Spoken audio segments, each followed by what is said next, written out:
C'est la surprise du scrutin de dimanche, le retour du Front National qui avait sombré sous les 10% depuis l'élection de Nicolas Sarkozy en 2007.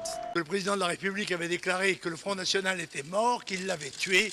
Eh bien, il est ressuscité, monsieur le président. Le parti de Jean-Marie Le Pen, endetté, a conduit une campagne au rabais, mais il réussit à se maintenir dans 12 régions au second tour.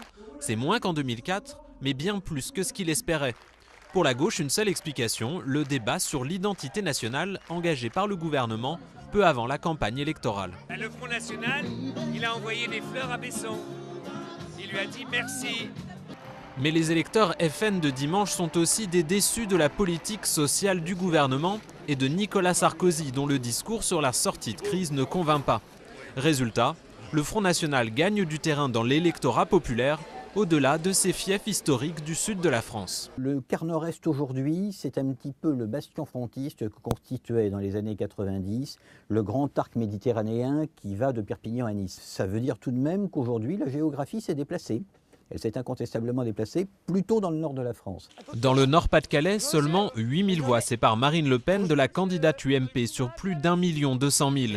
Après avoir frôlé la victoire aux législatives de 2007, la fille du président du Front National accumule les succès et semble bien partie pour lui succéder.